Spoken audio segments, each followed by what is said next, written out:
تعلیم دیں، انہیں حدیث نبوی کی تعلیم دیں۔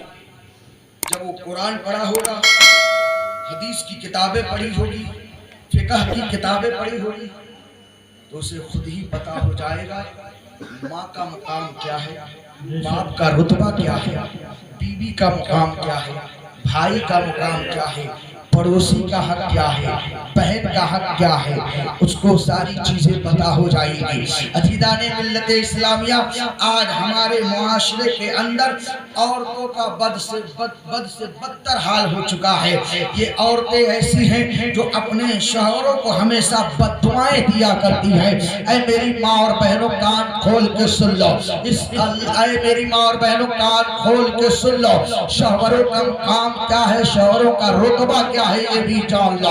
میرے آقا کریم صلی اللہ علیہ وسلم فرماتے ہیں شوہر کا مقام تو یہ ہے کہ اگر شوہر کے پورے جسم پر زخم ہو جائے اور اس زخم سے خون یا پیپ نکلے اور بیوی بیٹھ کر اپنی زبان سے اس خون اور پیپ کو چاٹے، تب بھی شوہر کا حق ادا نہیں کر سکتی ہے۔ اللہ اکبر، یہ مقام ہے۔ اے میری ماں اور بہنوں، تمہارا طریقہ کیا بن چکا ہے؟ شوہروں سے بد کلامیاں کرتی ہو، شوہروں سے بدتمیزیاں کرتی ہو، شوہروں کی شان میں گستاخیاں کرتی ہو۔ کان کھول کے سنو، شوہروں کا مقام کیا ہے؟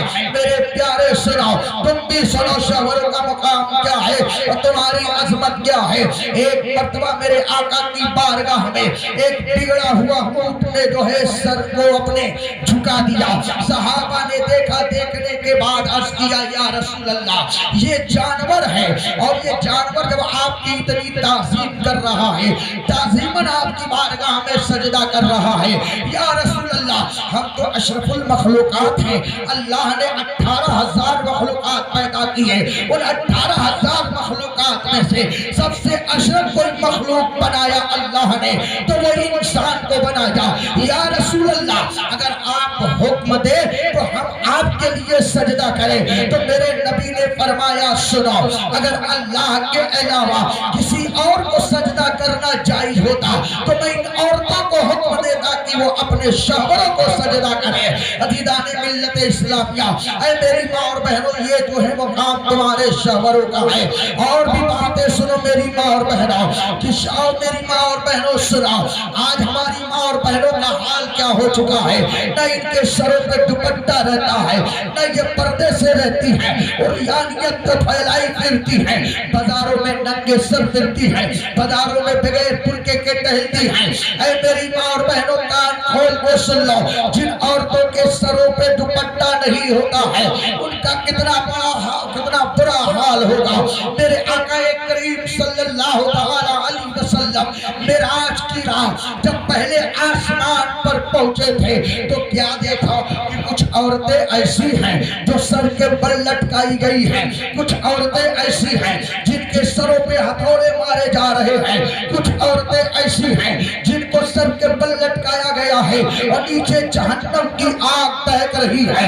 میرے نبی نے حضرت جبرائیل سے فرمایا، حضرت جبرائیل سے پوچھا، اے جبرائیل بتاؤ یہ کون سی عورتیں ہیں جو اس قدر عذاب میں گرفتار ہیں؟ حضرت جبرائیل عرض کرتے ہیں یا رسول اللہ، آپ کی امت کی وہ عورتیں ہیں جو اپنے سروں پہ دوپٹہ نہیں رکھتی تھی۔ یا رسول اللہ، آپ کی امت کی وہ عورتیں ہیں جو بے پردہ بازاروں میں ٹہلا کرتی تھی۔ یا رسول اللہ، آپ کی امت کی وہ عورتیں ہیں، آپ کی امت کی وہ عورتیں ہیں جو ہے برقعے کے بغیر بازاروں میں نکلا کرتی تھی۔ عزیزان ملت اسلامیہ، ذرا غور تو کریں کتنا برا حال ہے ہماری ماں اور بہنوں کا۔ اور آج کل کا حالات کا جائزہ لیا جائے، اخبار پڑھتے ہوں گے اور سوشل میڈیا پر آپ دیکھتے ہوں گے، آئے دن اسلام کی مقدس شہزادیاں غیر مسلموں کے چنگل میں پھنستی جا رہی ہیں، غیر مسلموں کے چنگل میں پھنستی جا رہی ہے۔ اس کی وجہ کیا ہے؟ اس کا ریجن کیا ہے؟ اس کا سبب کیا ہے؟